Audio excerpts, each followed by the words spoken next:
Baik, Assalamualaikum warahmatullahi wabarakatuh. Kami dari kelompok 11 yang beranggotakan saya sendiri, Elizabeth Desi Astuti, dan 3 rekan saya, Rigita Afinka, Lintang Reki, dan Evita Sismantia. Di sini kami akan memaparkan hasil kerja kelompok kami, yaitu terkait laporan hasil PBL antara PT Telkom dan PT Indosat untuk memenuhi tugas analisis laporan keuangan. Next. Di sini materi yang akan kami bahas yaitu bab 1 terkait profil perusahaan, bab 2 terkait overview kinerja keuangan komparatif, bab 3 terkait analisis laporan keuangan yang mencakup analisis arus kas, common size, rasio, dan analisis terkait PSAK, dan yang keempat yaitu terkait kesimpulan dan saran. Next. Untuk bab pertama yaitu terkait profil perusahaan, yang pertama adalah PT Telkom Tbk. PT Telkom ini merupakan perusahaan telekomunikasi terbesar di Indonesia yang merupakan perusahaan informasi dan telekomunikasi, di mana jumlah pelanggan tetapnya sebanyak 15 juta dan pelanggan telepon selulernya sebanyak 104 juta. Telkom juga merupakan perusahaan BUMN yang 59,09% sahamnya dimiliki oleh pemerintah Indonesia dan 47,91% sahamnya dimiliki oleh publik. PT Telkom ini juga memegang saham mayoritas yaitu di 13 anak perusahaannya. Next. Untuk yang selanjutnya yaitu PT Indosat. PT Indosat juga merupakan perusahaan telekomunikasi yang didirikan pada tanggal 20 November 1967, di mana perusahaan ini merupakan perusahaan yang menawarkan saluran komunikasi untuk pengguna telepon genggam dengan pemilihan prabayar maupun pascabayar dengan merek M3 Eridu, di mana Indosat Eridu juga menyediakan layanan multimedia, internet, dan komunikasi data. Next. Untuk yang selanjutnya yaitu terkait bab 2, overview kinerja keuangan komparatif atau analisis komparatif. Next. Untuk yang pertama yaitu laporan posisi keuangan neraca konsolidasian pada PT Telkom. Berdasarkan analisis komparatif yang ditampilkan pada tabel tersebut, terlihat bahwa aset perusahaan meningkat sebanyak 11,63%, kemudian liabilitas 21,25%, yang berdampak pada ekuitas meningkat 2,98%, yang disebabkan oleh peningkatan utang bank jangka pendek. Maka dapat disimpulkan bahwa PT Telkom ini memiliki keadaan keuangan perusahaan yang dalam kondisi baik. Next.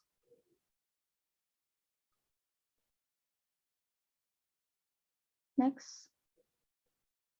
Untuk selanjutnya yaitu terkait laporan posisi keuangan pada PT Indosat ini. Terlihat pada tabel tersebut bahwa aset perusahaan menurun sebanyak 0,05%, yang mengakibatkan ekuitas menurun sebanyak 6,70%. Penurunan tersebut terjadi karena peningkatan liabilitas dan tingginya modal kerja, sehingga perusahaan harus menelan kerugian yang dialami pada tahun 2020 ini, sehingga dapat disimpulkan bahwa perusahaan atau PT Indosat ini bekerja kurang baik. Next. Maka dapat disimpulkan bahwa PT Telkom memiliki kondisi keuangan yang lebih baik dibandingkan dengan PT Indosat, karena PT Telkom lebih dapat mengalokasikan modal kerjanya dengan maksimal sehingga dapat meningkatkan aset dan ekuitas perusahaan. Next. Untuk selanjutnya yaitu laporan laba rugi komprehensif pada PT Telkom. Terlihat pada tabel tersebut bahwa pendapatan mengalami peningkatan sebanyak 0,66%, yang mempengaruhi peningkatan laba bruto sebanyak 2,62%, di mana dari segi bisnis bila terjadi tren penjualan cenderung naik, maka menunjukkan kinerja perusahaan yang lebih baik. Kemudian di bagian MDA, perusahaan juga mencatat beban yang selalu mengalami peningkatan. Lalu laba tahun berjalan dan laba komprehensif tahun berjalan juga mengalami peningkatan yaitu sebesar 36,92%. Kemudian dapat disimpulkan bahwa dari data komparatif pada PT Telkom tersebut terlihat bahwa perusahaan berkinerja baik dalam lingkungan persaingan yang ketat. Next.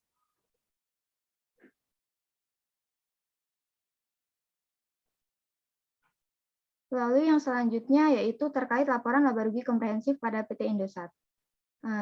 Terlihat pada tabel yang dipaparkan tersebut bahwa pendapatan PT Indosat ini mengalami peningkatan sebesar 6,92%. Peningkatan tersebut diiringi dengan peningkatan beban yang tinggi pula sebanyak 16,62%. Tentu saja hal tersebut menggambarkan kinerja PT Indosat yang kurang baik karena perusahaan harus menelan kerugian sebanyak 43,26%. Kemudian kinerja PT Indosat yang kurang baik juga dapat dilihat dari jumlah saham yang beredar yang tidak mengalami peningkatan sama sekali dari tahun 2019 ke 2020. Bahkan 2018 juga hanya kisaran 5.433,90 juta lembar saham. Nah, maka dapat disimpulkan bahwa PT Indosat ini berkinerja kurang baik dalam lingkungan persaingan yang ketat sehingga perusahaan harus menelan banyak kerugian. Next. Maka dapat disimpulkan dari analisis kedua perusahaan tersebut, yaitu antara PT Telkom dan PT Indosat, kami menyarankan untuk para investor agar lebih baik berinvestasi pada PT Telkom dibandingkan pada PT Indosat. Karena sangat jelas bahwa pada tahun 2020 ini PT Telkom mengalami keuntungan dan PT Indosat mengalami kerugian. Kemudian untuk perusahaan sendiri, sebaiknya PT Indosat memperbaiki kinerja perusahaannya agar menjadi lebih baik ke depannya, dan untuk PT Telkom sebaiknya mempertahankan kinerja perusahaannya yang sudah baik dalam persaingan yang ketat ini. Sekian presentasi dari saya, selanjutnya akan dilanjutkan oleh Brigita. Baik, terima kasih. Di sini saya akan melanjutkan presentasi mengenai analisis laporan keuangan di bab 3, yakni terkait dengan analisis arus kas. Baik, yang pertama ada laporan arus kas pada PT Telkom. Nah, secara umum kas dan setara kas pada PT Telkom ini berada pada posisi yang baik dengan nilai sebesar 20.589 miliar. Nah, arus kas terbesar itu berasal dari kegiatan operasi, sedangkan arus kas bersih dari kegiatan investasi yakni sebesar 35.256 miliar yang digunakan untuk investasi pada aset tetap dan infrastruktur serta investasi lainnya. Kemudian arus kas bersih dari pendanaan yakni negatif 27.753 miliar yang antara lain digunakan untuk pembayaran dividen dan pinjaman sepanjang tahun 2020. Selanjutnya, analisis horizontal terhadap persentase kenaikan dan penurunan arus kas PT Telkom Tbk. Nah, pada akhir tahun 2020, PT Telkom melaporkan total saldo kas dan setara kas sebesar 20.589 miliar. Penerimaan kas terbesar pada tahun 2020 itu berasal dari kegiatan operasi, ini sebesar 84,8%, diikuti penerimaan dari kegiatan pendanaan sebesar 14,9% dari total penerimaan kas. Nah, penerimaan kas dari investasi memiliki kontribusi terkecil, yakni sebesar 0,3%. Dalam hal pengeluaran kas sebesar 45,7% dari total pengeluaran kas yang digunakan untuk kegiatan operasional. Next, laporan arus kas PT Indosat. Dilaporkan arus kas PT Indosat pada tahun 2020, kas bersih dari aktivitas bisnis itu meningkat sebesar 4,3%, terutama karena peningkatan pada kas yang diterima dari pelanggan yang diimbangi oleh peningkatan pembayaran ke pemasok. Selanjutnya, arus kas bersih yang digunakan untuk aktivitas investasi itu menurun sebesar 21,6%, terutama karena penurunan akuisisi aset tetap. Dan yang terakhir yaitu arus kas bersih yang digunakan untuk aktivitas pendanaan, yakni menurun sebesar 360,1%, terutama karena pembayaran pinjaman, obligasi, dan sukuk di tahun 2020.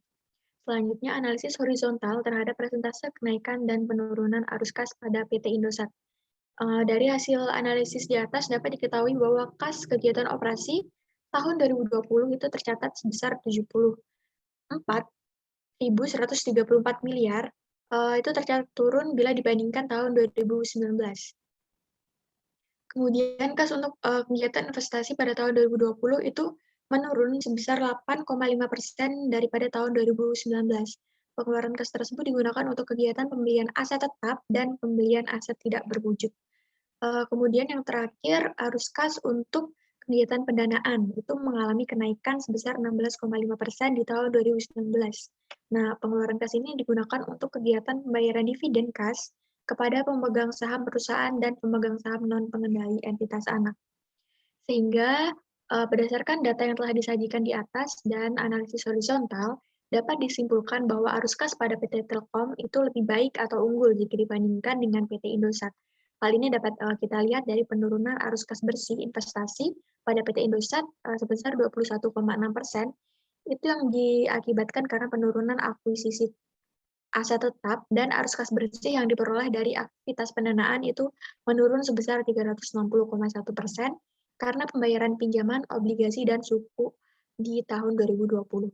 Demikian yang dapat saya sampaikan. Untuk materi selanjutnya akan dijelaskan oleh rekan saya.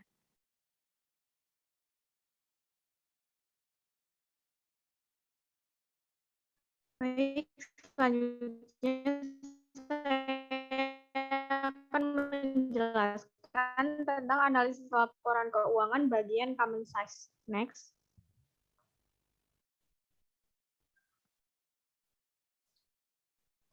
Nah, di sini ada laporan posisi keuangan PT Telkom Indonesia. Dapat dilihat di tabel bahwa PT Telkom memiliki aset lancar sebesar 18,86%.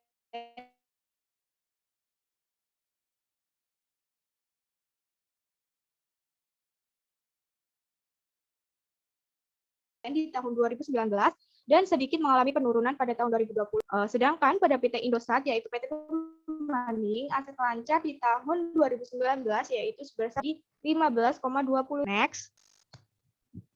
Stabilitas PT Telkom dari kenaikan sebesar 0,87%. Kenaikan tersebut disebabkan oleh beberapa faktor, tetapi faktor yang paling mempengaruhi yaitu kenaikan nilai pada liabilitas sewa. Pada PT Indosat sendiri, liabilitas juga mengalami kenaikan sebesar 1,3% dengan kenaikan paling signifikan terjadi pada utang pengadaan dan liabilitas sewa. Selanjutnya, pada bagian ekuitas, PT Telkom mengalami penurunan sebesar 4% dari tahun 2019 ke tahun 2020 yang disebabkan oleh turunnya nilai saldo laba di tahun 2020. Pada PT Indosat, bagian ekuitas juga mengalami penurunan yaitu sebesar 1,25% yang juga disebabkan oleh turunnya nilai saldo laba. Next.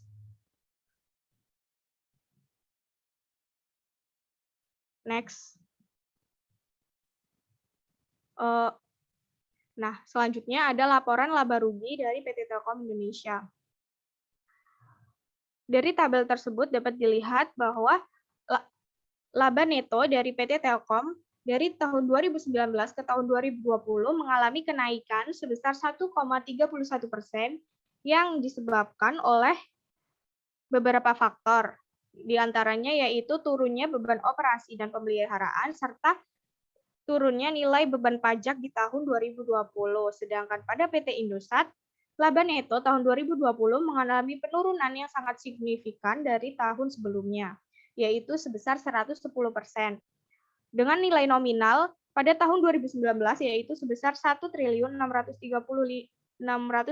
miliar 372 juta dan turun menjadi minus 630 miliar 160 juta di tahun 2020. Next.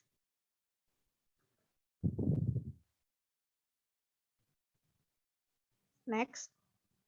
Nah, dari analisis di atas dapat disimpulkan bahwa PT Telkom jauh lebih baik dibandingkan dengan PT Indosat didasari dari beberapa hal yaitu pemilikan aset, liabilitas, dan juga ekuitas PT Telkom yang lebih besar dibanding PT Indosat serta laba neto yang dihasilkan kedua yang cukup jauh berbeda. Sekian presentasi dari saya, selanjutnya akan dilanjutkan oleh rekan saya. Terima kasih. Oke, selanjutnya saya akan menjelaskan tentang analisis rasio keuangan. Next. Dari sini dapat kita lihat bahwa PT Telkom itu mengalami kenaikan, sedangkan PT Indosat mengalami penurunan. PT Indosat ini mengalami penurunan karena terjadinya pengurangan atau penurunan pendapatan yang berimbas kepada laba bersihnya. Sehingga dapat kita lihat bahwa 2020 nilai rasio profitabilitasnya itu minus, yang mana dapat dikatakan juga bahwa PT Indosat mengalami kerugian. Nah, untuk analisis rasio profitabilitas ini, berdasarkan perhitungan yang dilakukan, dapat disimpulkan bahwa keadaan manajemen perusahaan dalam mengelola perusahaan untuk menghasilkan tingkat keuntungan dari setiap penjualan lebih baik dibandingkan PT Indosat untuk yang Telkom itu. Lalu yang mana mengalami kerugian pada tahun 2020. Lalu PT Telekomunikasi Indonesia memiliki gross profit margin dan net profit margin yang berada di standar industri, yang mana nilainya itu sekitar 30%. Lalu sedangkan poin lainnya yang berada di bawah standar industri itu tidak terlalu jauh, sedangkan PT Indosat itu nilainya semuanya berada di bawah standar industri. Lalu untuk rasio likuiditas itu dapat kita lihat juga bahwa keduanya sama-sama rata-rata mengalami penurunan, dan yang lebih mendekati standar industri itu PT Telkom. Untuk analisis rasio likuiditasnya itu dari kedua perusahaan itu sama-sama berada di bawah standar industri semua. Meskipun begitu, PT Telekomunikasi Indonesia Tbk memiliki nilai yang lebih besar mendekati standar dibandingkan dengan PT Indosat Tbk. Hal itu menunjukkan bahwa kedua perusahaan memiliki kemampuan mengelola perusahaan dalam memenuhi kewajiban atau membayar utang jangka pendeknya kurang baik dan efisien. Yang mana meskipun begitu PT Telekomunikasi Indonesia atau Telkom lebih baik dibandingkan PT Indosat. Next. Lalu untuk rasio solvabilitasnya dapat kita lihat juga bahwa PT Indosat itu nilainya terlalu tinggi di atas standar industri, yang mana tidak baik juga untuk rasio keuangannya. Untuk analisis rasio solvabilitasnya untuk kedua perusahaan sama-sama melebihi standar industri, yang mana Indonesia lebih jauh, yang menunjukkan bahwa kedua perusahaan memiliki resiko keuangan yang cukup tinggi. Hal ini juga menandakan bahwa kedua perusahaan kurang mampu untuk memenuhi kewajiban jangka panjangnya. Meskipun begitu, PT Telekomunikasi memiliki nilai yang lebih rendah. Lalu untuk rasio aktivitasnya itu kedua perusahaan sama-sama memiliki perputaran berada di bawah standar industri. Meskipun begitu, pada PT Telekomunikasi Indonesia lebih mendekati standar industri dibandingkan dengan PT Indosat. Hal ini menunjukkan kedua perusahaan kurang baik dalam memanfaatkan aset yang dimilikinya dengan efektif untuk menghasilkan pendapatan. Kemudian untuk perputaran persediaan PT Indosat, itu dia lebih unggul dibandingkan PT Telekomunikasi Indonesia, yang mana menunjukkan bahwa Indosat itu lebih baik dalam mengelola persediaan yang ada di dalam gudangnya, karena dapat kita lihat bahwa nilai yang dimiliki PT Indosat itu lebih besar dibandingkan PT Telkom. Lalu next. Nah, untuk kinerja keuangannya berdasarkan rasio keuangan yang telah dihitung secara keseluruhan, maka Telkom itu lebih baik dan lebih unggul dibandingkan dengan PT Indosat untuk kedua periode, yaitu 2019 dan 2020, yang mana jika ingin melakukan investasi pada salah satu dari kedua saham tersebut, maka Telkom lebih direkomendasikan untuk investasi. Karena dari rasio yang dilakukan analisis tadi, Telkom itu lebih baik. Sekian presentasi dari saya, akan dilanjutkan oleh rekan saya. Baik, di sini saya akan melanjutkan terkait rasio nilai pasar, di mana terlihat pada tabel tersebut PT Telkom Tbk ini dalam 2 tahun terakhir PER-nya sebesar 18,45 kali, yang mengartikan bahwa PT Telkom ini berada di atas rata-rata industri. Dengan demikian, nilai PR Telkom dikategorikan tinggi, sehingga dapat disimpulkan bahwa PT Telkom ini memiliki prospek yang bagus dalam jangka panjang atau memiliki nilai pertumbuhan yang baik. Lalu untuk PT Indosat sendiri terlihat bahwa PER pada PT Indosat ini adalah sebesar 6,1 kali, di mana hal ini mengartikan bahwa PER PT Indosat berada di bawah rata-rata industri. Dengan demikian bahwa PT Indosat dikategorikan kurang, sehingga dapat disimpulkan bahwa PT Indosat ini memiliki nilai pasar atau memiliki prospek yang kurang bagus dalam jangka panjang, sehingga memiliki pertumbuhan yang kurang baik. Next.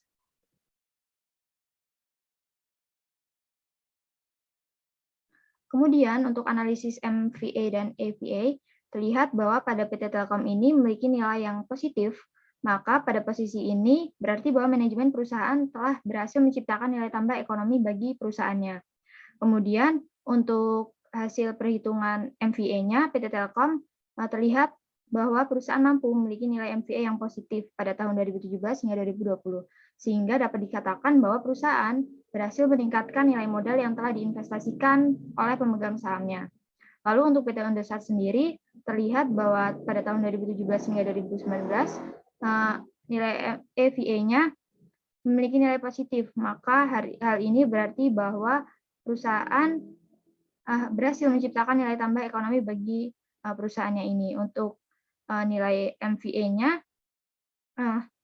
PT Indosat ini juga mampu menciptakan nilai MVA yang positif, sehingga dapat dikatakan bahwa perusahaan berhasil meningkatkan nilai modal yang telah diinvestasikan oleh para pemegang sahamnya. Sekian dari saya, selanjutnya akan dilanjutkan oleh rekan saya. Baik, di sini saya akan presentasi dari Elizabeth ini terkait analisis terkait PSAK. Nah, PT Telekomunikasi Indonesia itu telah membuat laporan keuangan sesuai dengan PSAK yang berlaku di Indonesia, yang mana dibuktikan dari penjelasan yang ada pada laporan keuangannya pada bagian catatan atas laporan keuangan dalam kebijakan akuntansi yang signifikan. PT Telkom Indonesia juga menerapkan penataan standar akuntansi keuangan dan interpretasi standar akuntansi keuangan yang baru dan revisi yang efektif sejak tanggal tersebut. Selanjutnya,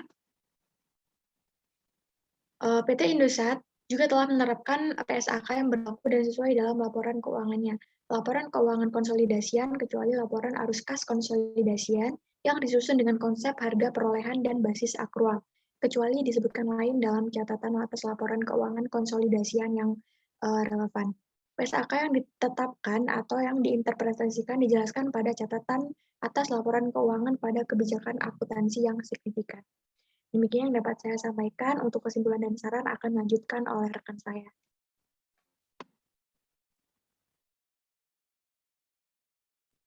Baik, selanjutnya itu ada kesimpulan dan saran. Next.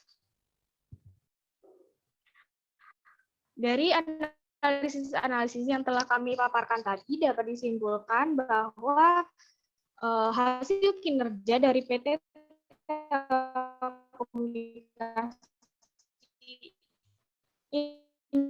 Indonesia itu lebih unggul dibandingkan dengan PT Indosat. Yang dapat dilihat walaupun terkadang keduanya memiliki tren yang negatif, tapi PT Telkom laba yang lebih positif sehingga bisa tetap beroperasi sampai sekarang. Dan PT Indosat terdapat perbedaan yang signifikan, salah satunya dalam menghasilkan laba. Next, kan oleh rekan saya terkait saran. Jadi dari hasil analisis kinerja masing-masing perusahaan perlu meningkatkan rasio keuangannya, lalu mengingat keduanya mengalami penurunan di setiap rasionya. Dan untuk PT Telekomunikasi Indonesia mempunyai nilai yang cukup baik dibandingkan dengan PT Indosat. Untuk meningkatkan kinerja keuangan perusahaan PT Indosat Tbk dan PT Telekomunikasi itu dengan menggunakan ROA kedua perusahaan tersebut harus mengimbangkan antara aset yang dimiliki dengan laba yang diperoleh agar nilai ROA dapat melebihi standar industri yang sudah ada.